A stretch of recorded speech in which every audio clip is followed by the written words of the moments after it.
Okay, hello everyone. Hello. This is the CSL, and we are ready to go.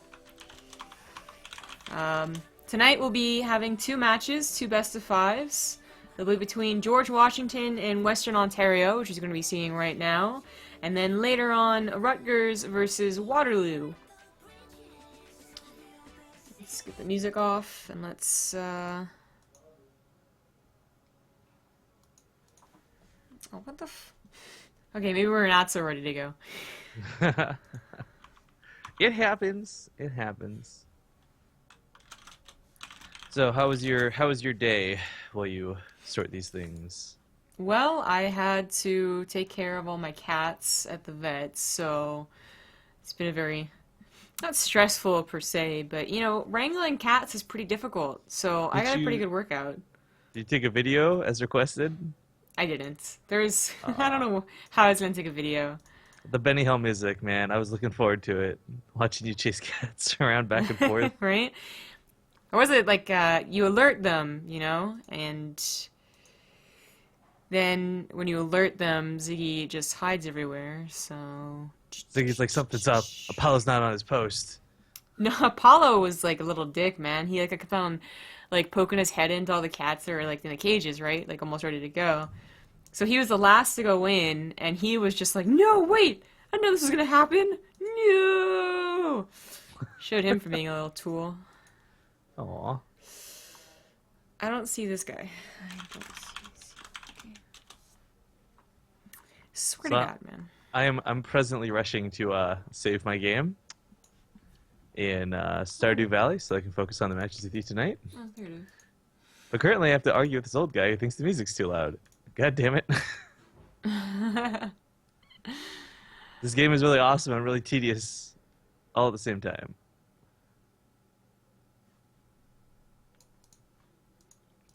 Okay, so I thought there was one of these guys because I was like, who's the player? And then someone said Brown Raw, but it was actually Brown Raw, get your players in here. Ah. So we actually don't know where his player is.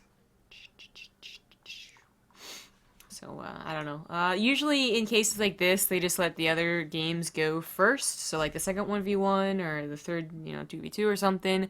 But like I don't know. I guess teams have, for the most part, been pretty good about just being straight up with the organizer and saying like, we don't know where he is. Give us the walkover. But there is a possibility that we'll be waiting some time in the future, if the guy's still not here, right? Like, okay, we'll do the next 1v1. Are they still not here? Okay, do the next 2v2. Are they still not here? Like, and it'll might get complicated. And speaking of, this is the best of five, I guess. So, if you are new to the CSL, hi, welcome. What's up? The CSL is Courts Collegiate Star League, and the best of five is done like so. That's 1v1, 1v1, 2v2, Archon, and the ace match is another 1v1 to get more of a team feel going on as opposed to an all-kill format like you see sometimes in Pro League, for instance, where one player can really dominate, which would certainly have happened with a couple of teams already, as you do have a couple of teams like with players such as Masa and Intense and whatnot. So Yeah, Intense pretty keen on the whole CSL just in general. He's very excited to talk about it when we were on that Skype memes group call. oh, yeah. Yeah, I think it's a really fun initiative. I mean, everyone loves, well, I shouldn't say everyone. A lot of people like college sports, like playing in college sports. Some don't ever really have the opportunity to because, especially when you go into, really well-desired sports like football, you're not cut out for it, right? There's no rookie league in college. But for StarCraft, I mean, sure, it might be disappointing not to be the intense of your team, but especially now where I think there's not a ton of people that are like super interested in StarCraft. Unfortunately, you got a lot of other people who know what League of Legends is, but not so much StarCraft, or they just figure that that's a game I played 5 years ago. Why would I pick it up again? Well, You're probably gonna get played once or twice in this.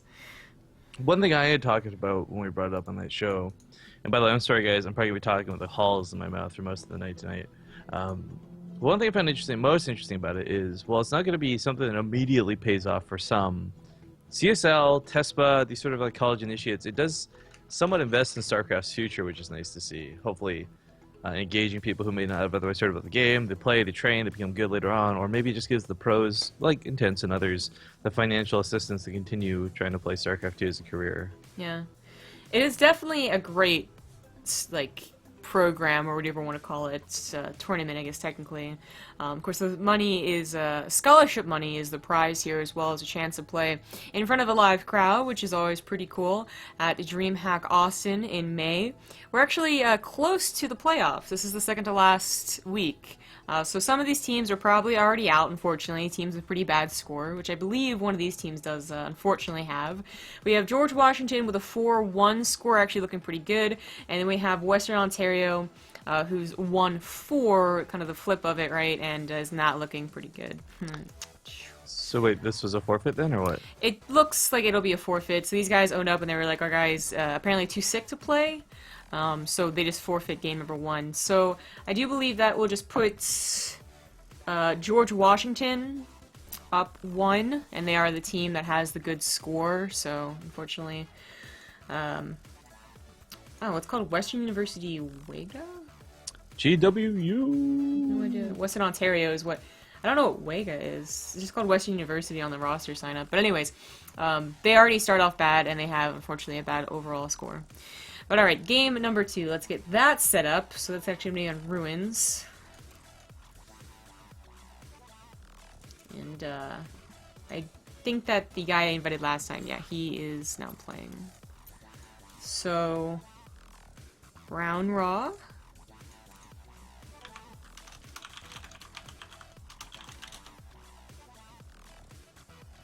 Is that Team Protoss? Okay, it is. Alright, so CM Protoss is Azrael or whatever on the roster. So we actually have seen this guy before. I do recall casting George Washington. It just sounds like a familiar name. I think we brought up like United States history because of it, which led into a beautiful conversation and educational experience. And I didn't remember that CM Protoss was on that team, but CM Protoss is actually a really good player, and he'll definitely be coming out as ace if they need it. But they might not. They're already up 1-0, so they're looking pretty good. Was his name Honest George Washington? That's his nickname, right? Never tell a lie. I mean, that wasn't his nickname. It was something they said about him. Oh. It was kind of troll, but I didn't know that was the thing, too. Okay. Oh. Because isn't it Honest Abe? At least that's what I thought it was. Honest Abe, yeah. Maybe... It's like you learn these things in the United States when you're like in elementary school, right? Because they're not actual like facts. So you're not hearing the same thing over and over again when you go into high school. And I can't remember. George Washington cut down a cherry tree and supposedly had wooden teeth or something like that. Wooden teeth? What? And I think he was also pretty truthful, but I can't remember. Wooden teeth? What?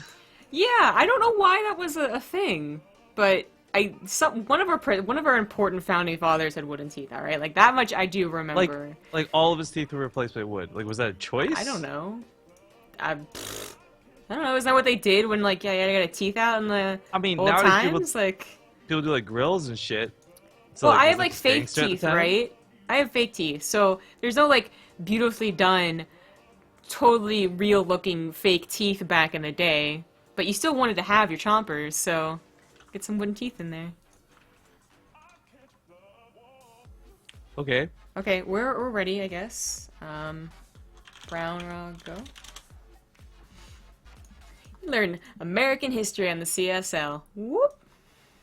Well, sometimes you'll learn American history on the CSL. Sometimes you'll learn what is equivalent to the drunk version of American history on the CSL.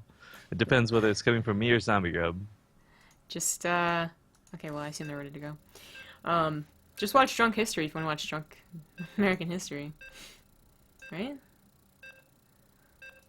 Oh. Well, are you excited for Ruins of Ceres? Maybe. I don't know if I have the right overlay on. Oh. I forgot to check. It's always a mystery. It's always a mystery in the CSL. I do not. But it's not actually that bad for the 1v1. I think it's much worse if we have the 1v1 for the 2v2. It just looks a little stupid. Well, whatever works. Yeah, right. So update. Apparently, the game number 1 wasn't actually a forfeit. I guess like they're trying to get a sub in for game number 1. So I'm just gonna keep the score 0-0 and then figure it out later. So in the bottom left, as the red Protoss, he is Brown Raw, playing for Western Ontario. And his opponent in the bottom right is going to be CN Protoss, which is, I believe, GWU, George Washington University. Quite. Yes, quite. Yeah. Let's see here. Apparently, I get like okay, the math that goes into it, and it's very important, of course, at these later stages. We're getting closer to the playoffs. I am not up to date with. Maybe you guys want to be check out cstarleague.com to find out more about specifically the Starcraft 2 section, of course, although they have other games there. But I do have a little blurb here that says apparently if George Washington and Waterloo with win tonight, they can end up facing each other next week for the sole position of the number 2 seed in their division. So I guess there is something a little bit of a storyline here. It's apparently Rutgers has a chance and to actually still make it into the playoffs, but unfortunately Western Ontario are just kind of the people that's looking to dick someone over. Hey, so I actually don't know what you're saying because it's gone all roboty. I'm going to restart Skype really quick. Okay. Well, hopefully it hasn't got all roboty for you guys. It's usually just Skype, but you guys understood. So basically, Western Ontario, yeah, they're kind of out of luck here, but they still want to, I mean, depending on, I guess, who they're friends with, I don't think they have any sister schools. They might, but they're going to try their best just to get that win, just to see what they can do. It does get a little, I don't even know what the right word is, honestly. I need to pick this up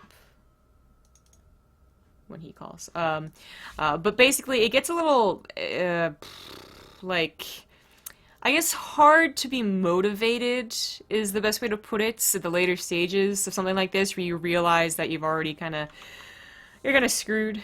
There's the call. All right, let's see Hello. if that...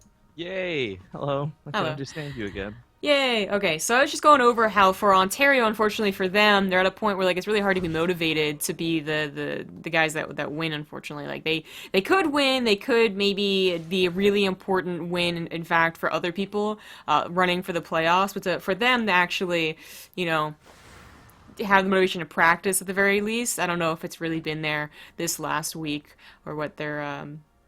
I don't know. Like I said, I don't know if they're friends with someone that they really want to get in, but Ontario, I don't know. I don't think I have any other schools that have been on the CSL at least. I should be cheering for Ontario, Toronto, all those Canadian stuff, but Yeah. I was going to say GWU, it just resonated with me last time we cast them, so I'm kind of got a bit of a unfair cheering going on, I guess. Sure, yeah. I guess Ontario does have Toronto, and Toronto isn't doing so badly, as I recall, so I don't think this will affect their score, though. Right, yeah. So a lot of probes already went down. CN Protoss is already, as I said, is a very good Protoss. He actually got second at DC LAN. Certainly the best on his team, I'm pretty sure. And a very aggressive Protoss as well, who doesn't really mind being called like a cheeser and whatnot. So, right, so, I mean, lots of kills. Like, a stupid amount of kills to kick this off. To the point where I don't know that Brown Rock can recover. Looks he's not even going to try, so not even really necessary to see what happens with that proxy gateway. Yeah, really quick game right there. Really quick. Okay, King 2. So that's going to put George Washington definitely up 1-0, maybe up 2-0, because Ontario still, I mean, they only had like 2 minutes to figure out what I was talking about, so I don't know if they've been figured out yet. Of course, when you go into a game nowadays, you don't get the chat that is said while you're left, and that's kind of annoying. But oh well. We have YOLO Turtle subbing in for set 1. Okay. YOLO. maybe one of their 2v2 guys, something like that. He's actually the Archon player. So the way that it goes, like I said, the best of five is a little different than like a normal best of five because I do want to encourage actually having a team aspect, not just whoever is the best always wins for us. So, sugar, right here, right? They can play in more than one game, but basically it's like you can play in a 1v1 and one of the doubles, but then if you do both, you can't play in the ace match. You can't play in both of the 1v1s, but you can play in a 1v1 and the ace match. It's kind of just like you can't play more than twice, but with a little more to it, and it is, of course, to avoid having that one guy that can just win 3 times and obviously get the 3 whatever score. Let's see. YOLO turtle. I see solo turtle, which I'm going to assume is YOLO turtle. Seems like a good assumption.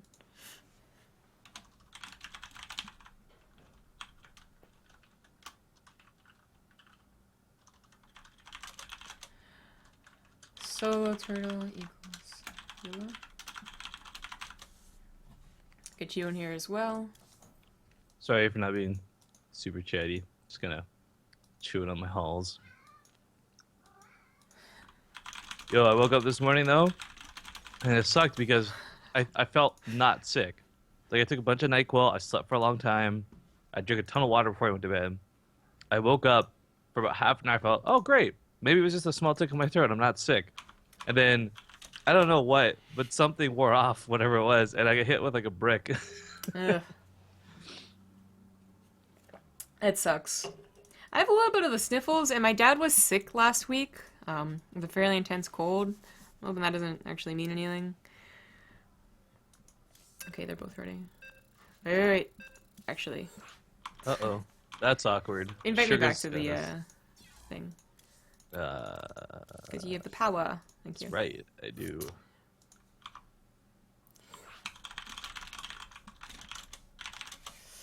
Okay, now we have everything good to go.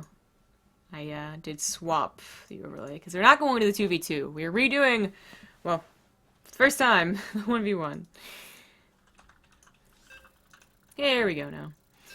I know you brought up that George Washington resonated with you, I guess, a little bit, and that's cool. They definitely would be the guys that I would be cheering for, just because I know a lot of the guys from there, obviously CN Protoss, the DC land, but George Washington University is actually like right near where all the lands happen in my area, so that's why I actually know a lot of them. And I don't know every single Starcraft fan from that college, but I've made friends with a few, and they're pretty cool peeps.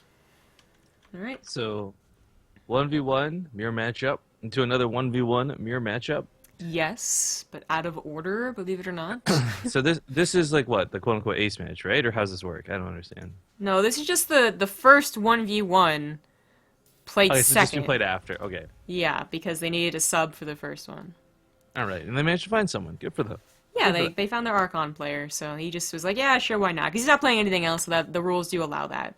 So in the top left, as the original player for this team, actually, he has always been set ready to go. It is Storm's Sugar, Playing for, George Washington. and his opponent in the bottom left, it's going to be Solo Turtle, playing for Western Ontario. Yeah, he is the guy that got subbed in, and he will be playing in the Archon mode match later, if it even comes down to that, of course. Sugar, his team already being up 1-0, I mean, I think these guys are both Masters, I want to say. I shouldn't have said that, because I think originally the plan was to have both of them Masters, but of course, the original 1v1 player did not show up, so I'm not sure what Solo Turtle is, but I'm pretty sure I saw Sugar have a Masters portrait. He's also on Team Storm, which is also basically a team set around the area that George Washington is, so that doesn't surprise me. Teammates with CN Protoss, and I think he's going to be the winner here. But we'll see what Solo Turtle can do in a TVT. I like this wall off already from Sugar. Send his SCV out real quick. Like, it's going for a 1-base build here.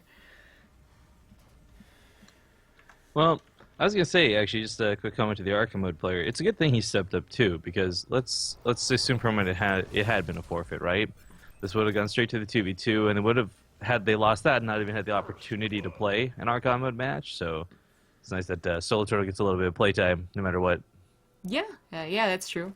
Some of these guys, I mean, some of these guys don't actually come until the last second if they assume, they're going to be the fourth or whatnot. But some of them actually appear ready to go. They've been practicing. They really want to play their Archon match, and then they never do because their other players get 3-0'd, and that's never a cool feeling.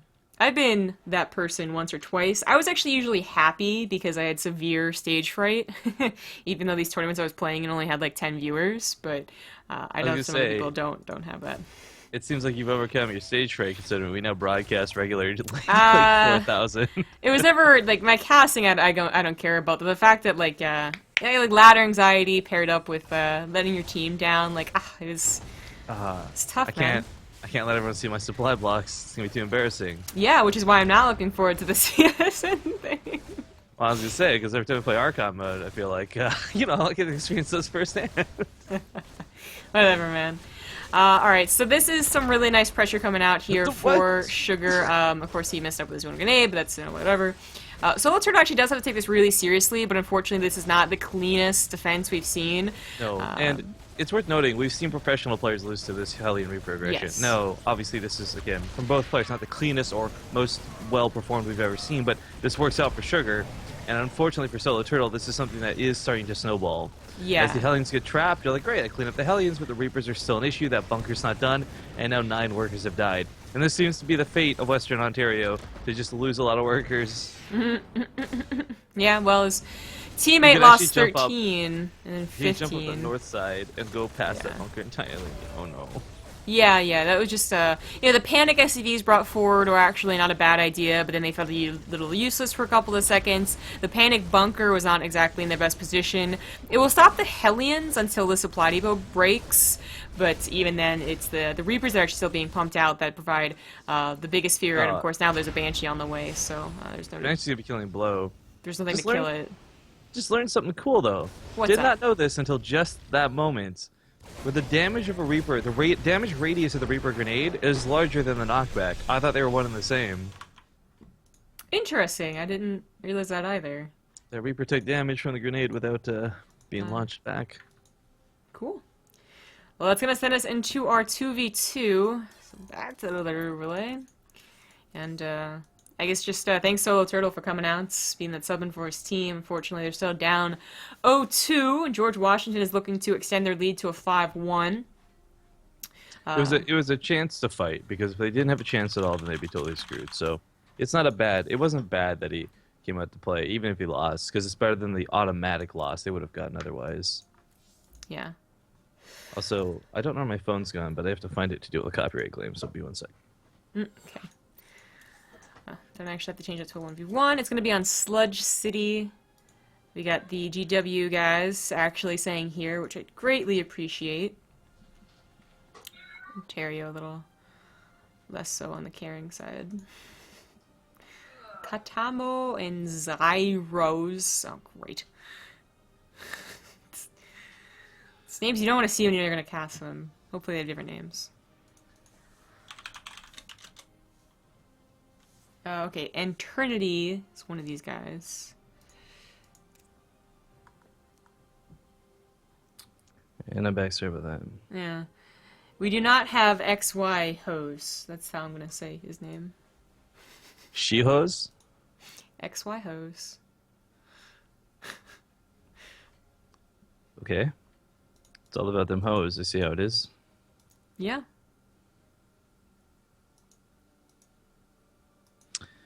I have a notepad app somewhere. Of the email I'm supposed to email when I get a copyright claim. I don't know what that application is. Life is tough.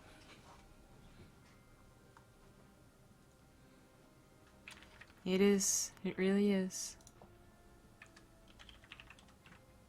So, we're just waiting on that guy. Apparently he's almost here. I guess he either was be right back or figured it was going to be a little longer until the 2v2 started. Yeah, I mean, in fairness, he might not have thought two best of ones would have gone through that quickly. Those were relatively fast games. Mm-hmm. Not not to judge anyone involved with the games, but just objectively, they were fast games and over quickly. Yeah. Looks like a lot of people are getting those partoos I sent out. That was pretty quick. Like seeing that on Twitter. I always get scared because none of the ones I seem to send out ever like tweet pictures of them, and I'm like, maybe none of mine, like maybe legitimately none of mine have reached anybody, and I feel like really guilty because I don't think that's it. They're just lazy. Or maybe they just assume that you hate them and they haven't said anything about it. wow, that would further prove people only sub for Zombie Grub. Yeah, who says that? Who says that you're gonna take seriously, I guess. Shoot, I was gonna say something else. Oh, I think well, for this batch at least, I recognize quite a few people that are like very vocal big fans. Like Crusher of Cities and JTDC and Hail 4. So anticipate all of them to be sending pictures. They're cool people.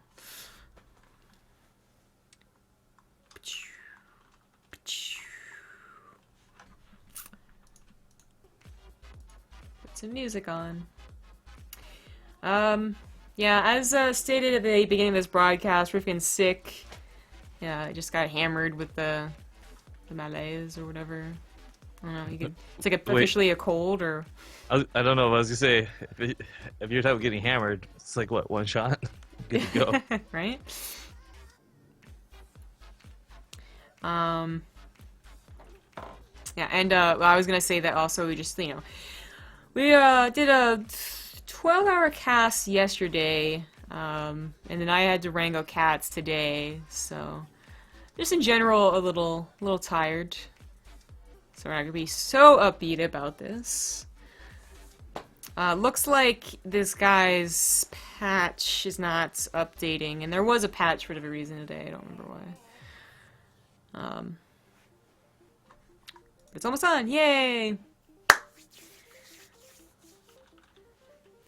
it's not that I really mind that the CSL lets these things be done out of order, even though this could have been in 3.0, so why would you play Archon first? It's that I already have everything set up. I know, the And overlays it's just a really big pain.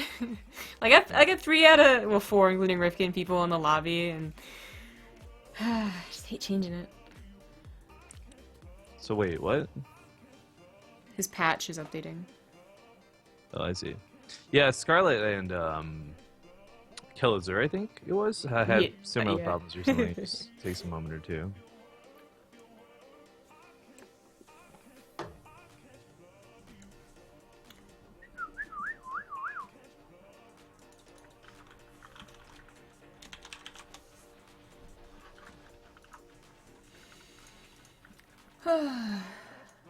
Well, tomorrow we have our first official, actual day off. Yeah, you do. I'm just gonna spend all day in bed like I did today. Yeah. I got out of bed like an hour before this. I mean, there's like, a meeting or two, and maybe some VODs cutting, and... Alright, what time is it? I'm gonna go set an alarm right now. 10 p.m. your time. 10 a.m. your time, sorry. 10, so 1 p.m. Pacific. 1 No. p.m. EST. 1 p.m. EST. Okay, got it. And then 10 a.m. my time. Alright. But otherwise, like, this is the first time I'm actually not going to be casting, because Tuesday was going to be, but then of course we had the CSL, so... I don't have to show my face to anyone tomorrow, other than my family. Yeah, but your face is so beautiful, man. Oh, actually, my hair is total disaster today. I Your did not hair care looked about fucking it. horrible that one day we were doing Oh, D&D that or was whatever. hilarious. Okay, that was only because, like... You had like a fuzzy afro, lion's mane It was going so good. on. Okay, so, yeah, like, I didn't bother brushing my hair. Like, I just got out of I got out of bed, and then I had my headset on, and I took it off and then put it back on after playing around with my cat jumping everywhere, and that it frazzled it even more. And my hair gets, like, really quite curly when I wake up and it's not brushed. Otherwise, it's just kind of wavy. So, I thought it was hilarious. That's why my hair looks bad today. I was like, the whole time I've known you, but then you complained about having long hair, right? You don't like it long. Yeah. It wasn't until that moment I realized, like, why. Nah. It was like, see, that doesn't even bother me that much, right? It's, right now, it's actually the poofiness that goes underneath the headset that is bothering me. Like, it actually itches. See, I wonder. My hair's never been long enough, at least since high school, to know what that'd be like. Because I love wearing my hood, like wear my hoodie on my head, and then headsets over the hoodie, so it's like an extra layer of cushioning. And that's what I imagine like having hair would be like there. Well, like, okay, for instance, today I had a ponytail the entire time. And it was outside. It's actually snowing right now, which really is stupid. It's gonna snow 3 inches tonight, and then by Saturday it'll be 70 degrees, 40 above freezing. Like, that is extreme weather change. But, anyways, and yeah, I kind of actually missed having the long hair down on my neck because it was quite chilly. And you can't put a hood Uh, up on a ponytail, which it just hurts. Damn it, I'm the one who forgot to change the overlay this time, but that's Ha! okay because I'm not streaming, so it's all good. Okay.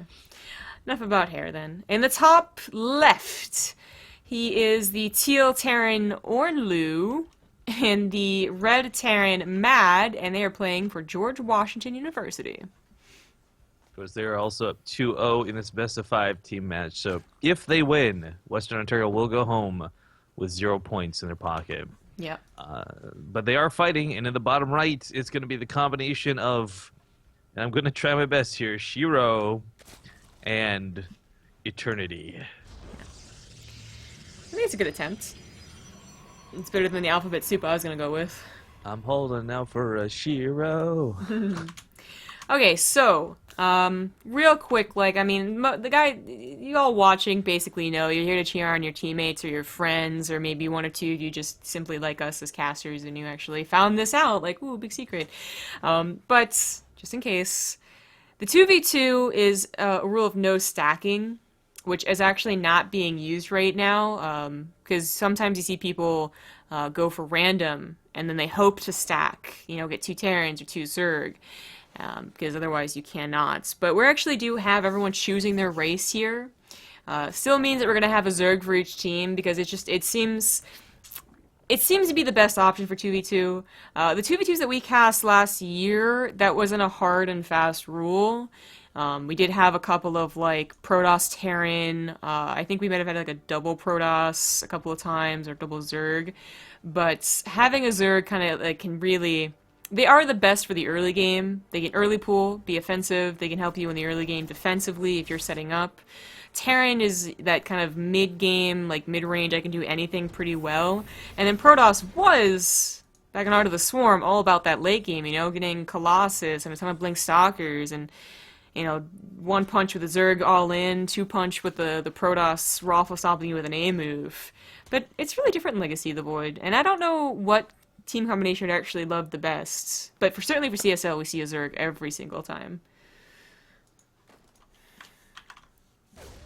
We don't play enough 2v2s. At most, we play a couple of 3v3s and 4v4s with friends to just be dumb, but... Well, because I'm sick, I didn't get to go on the spiel. I do love the fact that no matter what it is you're playing, 2v2, 3v3, 4v4, there is no real metagame set the same way there is 1v1. Like in 1v1, there are very clear cut, this works and this doesn't. Yeah. In 2v2s, that's not the case. In fact, in 2v2s, there's a lot of, this didn't work, but I can make it work because I have a teammate. Mm-hmm. There is really cool options in 2v2 that we ended up seeing in that tournament. We did start seeing basically the best plans over and over again. For instance, Phoenix really came in, and we saw them almost every single time with the proxy Stargate as well, for instance. But that was Heart of the Swarm. That was a while ago. But you also have people that talk about this map too. There's a couple of gold bases that can be really key. You can trade minerals, so you can either save it for a rainy day, your partner gets destroyed and you don't, give them minerals, or you can actually have legitimate strategies where, for instance, the Zerg would take all 3 bases, and 2 of them being gold, and just transfer over money to the Protoss, which actually sounds like a really sick strategy, but they're not going for it. We do have the Ontario team going for just basically a big all-in. Now, this is interesting. He has 6 gateways on 1 base, which is not typical to be supported, although I guess I haven't seen a 1 base all-in from Protoss lately. I wonder if he is maybe getting fed any money from his Zerg teammate, but well, that's not a great start. GW Rex with those lings in the middle of the map, that's really nice for them. Yeah. I mean, it sucks because I think that was going to be the pylon push-out force, but now they're just going to have to warp in back at home. Either way, it would have been a slow warp in, no gateway out in the field. There's the pylon. That was really the Zerg's time to shine there, was to stop those Lings from getting the surrounds, but well. I got a couple of Liberators. Ooh. Ah. And the Terran 3CCing. Terran looks like he is going to be going, or was going to try and go for the late game, but it's 2v2. All team games in Starcraft 2, usually you got to be very, very afraid of a cheese. Ooh. But we have Ooh. Orin Lu just being great with his Lings, getting on top of the probes, and now Eternity definitely needs money transfer if he wants to continue this all in. Right, and that's the big issue here. He is going for that all in on the other side of the map. And I am guessing at this point, it's got to be money transferred. Just that much money that's make warping that big. Now the Liberators will actually eventually clean all this up, but the problem is, just like say Mutants versus Roaches or any other instance of ground versus air, it'll take time to get in position. The Banelings make this relatively easy. Yeah, that was a really nice choice. I mean, I'm pretty sure the Baneling Nest was going to be for the other Zerg's Lings, but in that case it ended up being really helpful, and of course Speedlings will be able to take care of Stalkers, and that's where, yeah, there you go. You need your own Lings to help out with that. I mean, this is still a scary push. Mad really doesn't have a lot to do. The Liberators don't have much contest them, though. I mean, it's like, it is some Stalkers. Yeah, I guess they weren't set up, though, which is unfortunate, so they do get picked off pretty much right away. Yeah. Banelings, if they can take out the blue Lings, will allow Teal's Lings to surround and kill those Stalkers. Continue to invest in what is primarily and almost exclusively Liberators, though, might be a little bit of a bad choice here on the team Red Terran. Yeah, I think it's a really bad choice. Like, this should have been an easy hold if they just had a couple more barracks. They're getting it up now.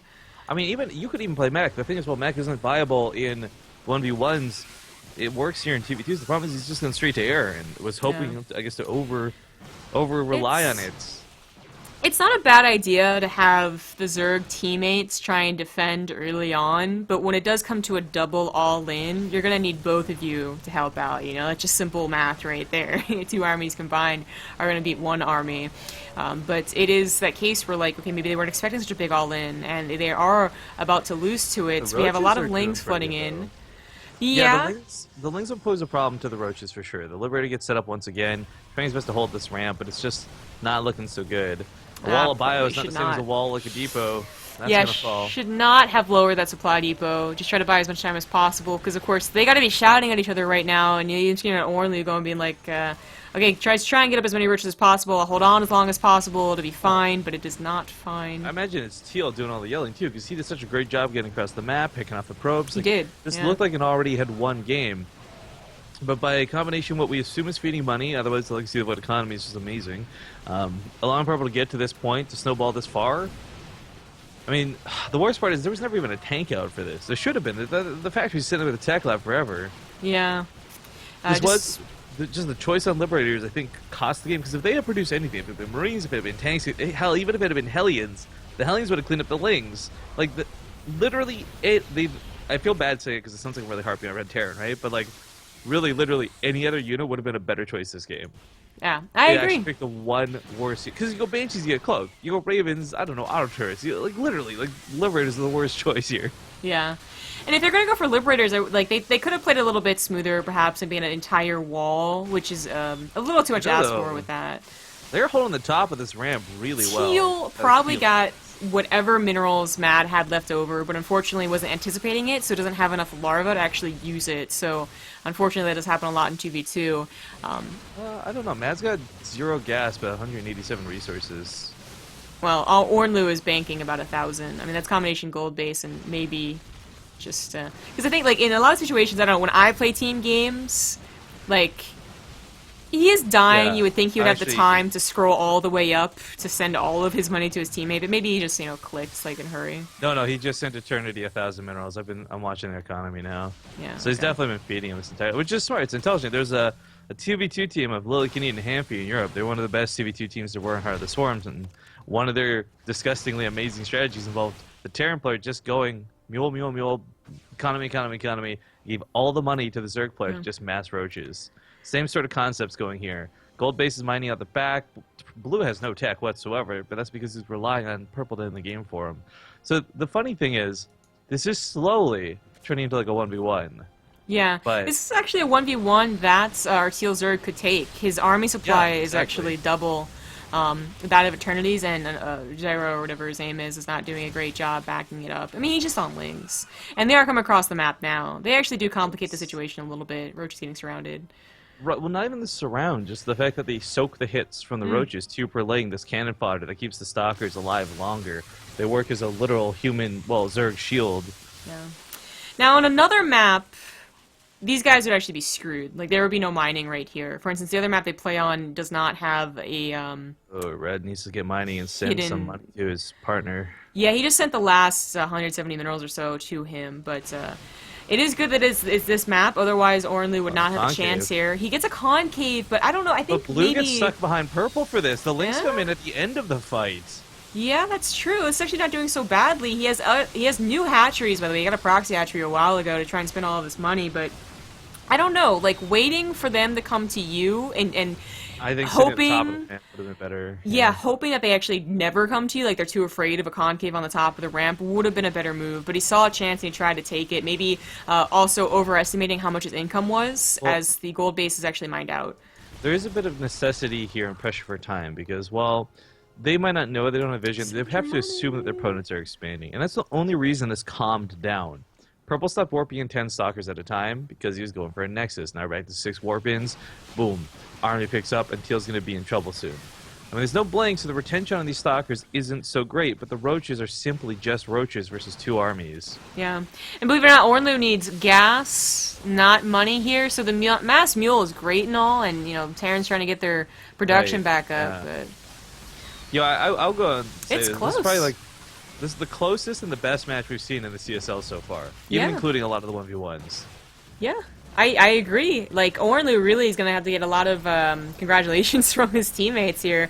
He is bringing it back in the back of his shoulders. Now, Mad still has a very useful place here. He managed to save most of his production in both orbitals, so sending money to his partner, just trying to get any amount of, like, Marines even, will be very helpful. But Ornlu, you know, he mined out of that gold that was saving him. His main base actually should transfer over to it, but he is running out of steam, and Eternity and Zyro are not.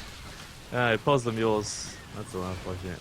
Yeah, it's Matt's just got no money. He's sending it all away. And, you know, what can Ornlu really do? Maybe some spine crawlers, move that one up. But you're limited by larva. As you pointed out, the macro hatchery is great. But while this has been going on, again, the other players also both expanded. We got things like a Robo coming up. There's a Siege tank finally coming up for Mad. This is a great choice. Just having this at the back, sieged up at the top of this ramp, is such a good move. And it is kind of cool to see both players on both teams still in this game. Yeah, unless, you know, as opposed to Mad, if he was Protoss, for instance, he would be just SOL. Like, he wouldn't have floated his buildings over. He would be entirely dead.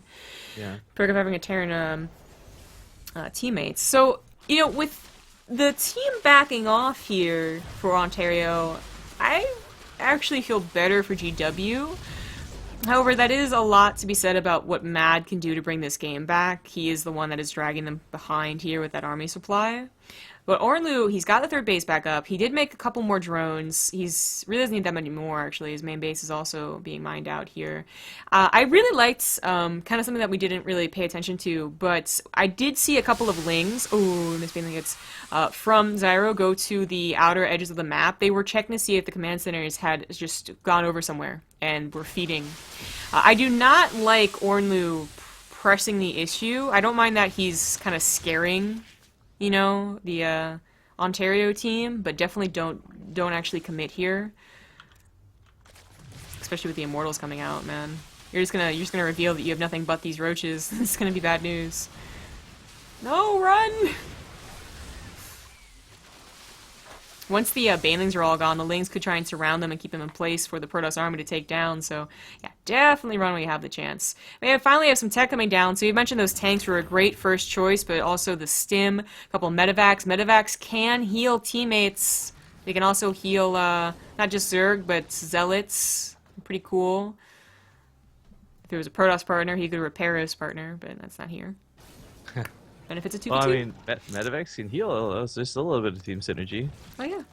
Like, oh, Ravage is a little low on health. Let me just touch that bad boy up. I'm just saying, Terran's pretty good as a teammate, you know? What can Zerg do for Protoss here? They can't heal anything. Well, you can transfuse. Transfuse the Zealots, yeah, actually. Yeah. That is a lot of Yeah, a lot of Ravagers. Whoa. Oh, this is not good though. Those force fields keep him all in place, and rather than trying to break the force fields and walk away, he takes the fight and loses to so many immortals. You know, he got a couple of really good corrosive bile shots off. He was like 2 away from getting all of the sentries. We have the Mothership Corps, a handful of units. He took care of the Zerg's army, and we finally have a very, very tiny army for Mad here. But it's a good army, you know. Medevacs with tanks, those can live forever, controlled properly. There's Carapace upgrade though for the Blue Zerg, so unfortunately they're not capable of one-shotting Lings anymore. Kind of sucks. But still, the splash damage is always going to be appreciated no matter what it hits. Oh, pick up! I said perfectly! Perfectly! Okay. But look at this. Good shots from those tanks. Actually, they quickly dispose of the army. And now Teal's got the opportunity to push forward, and frankly, even with the Immortals that are left, it's not going to be that easy to take a fight. Yeah. Now it's for the purpose of retreating. It's our blue Zerg now who's bringing down the game for the purple Protoss, you know, Right, the army supply. We should be like talking about like who's elevating the teams up, but really it has been a game of dead weight, as silly as that sounds to say. And that's not like negative, like, oh, you're dead weight because you suck, but you know, this is the situation you found yourself in. Red for a long time was the dead weight, literally floating in the air, ironically, I guess. And now it is blue, who did not take any time to advance this game because he gave all of his money to purple for such a long amount of time. And this is going to be quite interesting. I actually, as funny as it is, Ling Floods just, again, wouldn't be bad if he had put all his money and every bit of larva into Lings just to soak hits. Would allow those Immortals to advance that front line a much easier time. Break the force fields. Break the force fields. I mean, they might not actually be aware that you can, silly as that is to say, because it's not exactly advertised. It's not. You know, when they first developed it, there was a huge outcry for it, you know, because Immortal Sentry All-Ins were so bullshit. But then, Sentries are actually not using Legacy of the Void much at all, so people kind of forgot that Force Fields were even good. But there we go, another attack. The tank's doing some nice damage, but it is a mass Immortal army. They're chopping down the roaches. Though, if that last Liberator doesn't go down, it is killing the Immortals one by one. Yeah. Now, the Immortals actually do not counter the Ravagers, but once the meat shield of the roaches go down, they do go down quickly themselves. Yeah, so Ravagers just don't have a lot of health. They also take down the tanks, but now their barriers are all on cooldown. They're pretty injured here. More sentries on the way, but unfortunately they're definitely at a point where they cannot stay on these bases. They are mining out. You know, it's hilarious. If either player got air units, this game would be so over. There isn't much anti-air. Yeah. Banshees. I mean, he's still going Liberators, but as we saw, how long to clear up one Liberator. Imagine a Banshee maneuvered on top of that with Cloak. There's no detection either. Oh, geez, DTs from either Protoss or from the Protoss, excuse me. Mm-hmm. His burrow from either Zerg. That's it. Yeah. Something like that. But you know, Eternity trying to push us back. Mass Immortal armies are very strong, but I just do not think that he can. Yeah, he can't push into the reinforcements. Believe it or not, we now have GW with the much better production, and this is all in. Once again, they're really not mining. I mean, look at this oversaturation on blue. It's like, jeez. You know, in Sludge City, I heard that cherry trees grow purple. Is that true? Blue. I believe. And right now, GW's chopping them down. I thought maybe we were gonna go to something with like a bruise, like, and now they're looking purple and blue, but it's black and blue. A teammate is blue. No, okay, a teammate is purple. The other is blue. But they aren't winning. It's GWU. You know, it was on the spot. It was impromptu. I'll give it a 7 out of 10. The Dark Shrine is finally coming into play. I like this choice. But it is worth noting, detection won't be that bad initially. Terran's always going to have scans in his back pocket. Now, hopefully, saving scans and not muling like crazy as he has been, because he's been in constant recovery mode. There's more than enough SCDs for what he has. There's no reason to be muling whatsoever. There should be consistent scans for any sort of Dark Templar play. He stopped muling off of a couple of these command centers because he realized how oversaturated most of them were, so definitely should be available. Now this attack in the middle, a couple of force fields go down, and Immortals awkwardly walking to the Ravagers. The Immortals number that's been banked up and saved up to this point was the biggest thing going for purple. These going down are going to be very difficult to replace. You'll notice he's long distance mining because, once again, lack of money. Yep. Gold base mined out for both players now. This one is really oversaturated, and they were hoping to get a couple of bases. Yeah, with this this pressure in the middle of the map, but unfortunately, whatever their plan was, and it probably should have been something along the lines of, poke, pretend they're going to fight, and then always disengage. It went poorly. They could not disengage. They were trapped. Every single unit went down, and this should be a 3-0 for GW. Carrying such an A-movie race. Am I right? The DTs actually get past here, but we do have a lair for Ornlu. Could make a couple overseers. We have scans banged up from Mad. This is going to be annoying to deal with, but it's not going to end the game. So, 100% seriousness though, this is really impressive for both teams. I really like the tactics of feeding purple a lot of money, hoping to win the game. I'm more impressed with red surviving and actually having the army that's going to be what ends up winning this game. Mm-hmm. Again, the Liberators just have no reply to them. There's no anti-air in play. It's all DTs, it's all Immortals, it's all Lings, there's the scan. This is really well played out of GW and certainly have earned the victory here. Yeah. Give a lot of credit to our Teal Zerg here, Ornlu, who could have, he could have tapped out, could have been like, do you think you're going to win? No? Okay, I'm going to tap out. But that's, I think, good read of the situation, first of all, and maybe a little bit of stubbornness have really worked out. And, well, this one last CT is going to try and be a hero here, but it's not going to work. So just going to state again, this is without question my favorite CSL match we've cast today, and would just like to, at the end of this cast, thank both teams, all 4 players, for playing. This is a great game. Yeah. Certainly more than, I think, other 2v2s have given us, where, that all-lane easily could have destroyed, and it would have been a, 5-minute game, going to the next Archon mode match. Right, but, man, the thing that still carries over from those other 2v2s to this one still is just, like, the chaotic and the stupidness of it. The non-standard Starcraft 2 that we're watching is just lovely.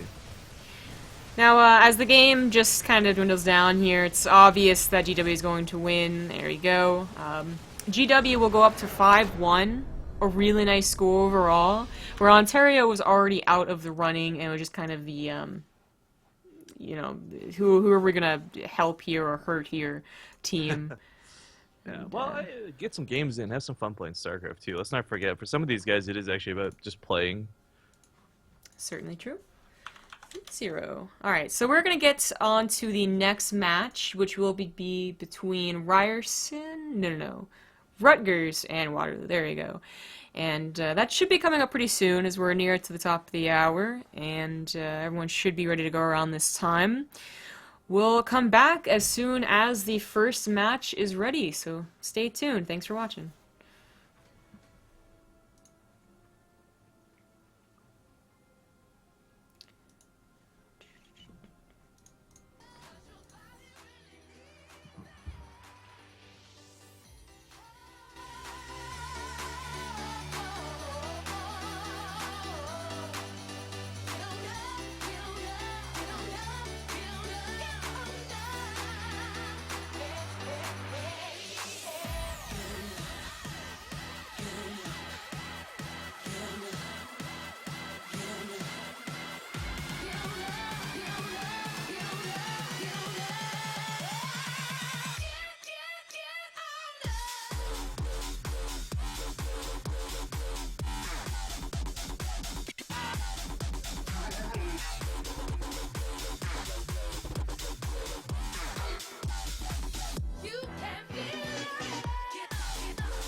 You